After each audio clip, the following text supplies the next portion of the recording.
औज़ुबिल्लाहि मिनश्शैतानिर्रजीम बिस्मिल्लाहिर्रहमानिर्रहीम। अस्सलाम वालेकुम वरहमतुल्लाहि वबरकातुहू।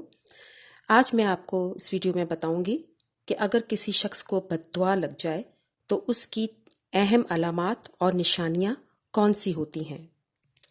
इन अलामात और निशानियों से आप खुद अंदाज़ा लगा सकते हैं कि कहीं आपको किसी की बद्दुआ तो नहीं लग चुकी।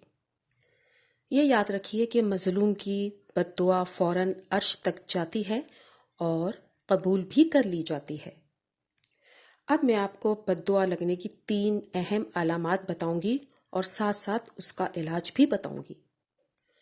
बद्दुआ लगने की पहली अलामत यह है कि ऐसे शख्स का दिल हर वक्त बेचैन रहता है, उस पर घबराहट तारी रहती है और उसे ये अंदाज़ा होता रहता है कि मैंने फला शख्स के साथ अच्छा काम नहीं किया।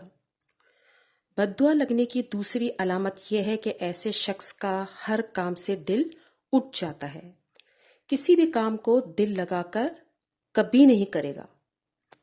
बद्दुआ लगने की तीसरी अहम अलामत यह है कि ऐसे शख्स का इंसानी जिस्म जो है वो बहुत ख़राब हो जाता है, उसकी शक्ल बिगड़ जाती है, रूप वैसा नहीं रहता जैसे पहले था।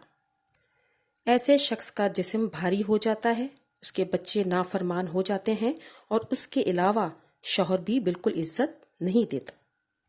इन तीनों निशानियों में से अगर एक भी निशानी जाहिर हो जाए तो इस बात को समझ लें कि बद्दुआ लग चुकी है। इसका सिर्फ एक वाहिद हल मौजूद है और वो ये है कि जब तक उस शख्स से माफ़ी ना मांग ली जाए जिसको तंग किया और अजियत पहुंचाई है और वो माफ़ ना कर दे, तब तक ये मसला हल नहीं हो सकता। अगर आप उससे माफ़ी मांगे और वो आपको माफ़ भी कर दे तो आपका मसला हल हो जाएगा। इसलिए किसी को ऐसी अजियत और तकलीफ ही ना दें कि वो आपको बद्दुआ देने पर मजबूर हो जाए। अल्लाह ताला हम सबको इन तमाम चीज़ों से हिफाजत में रखे। आमीन सुम्मा आमीन।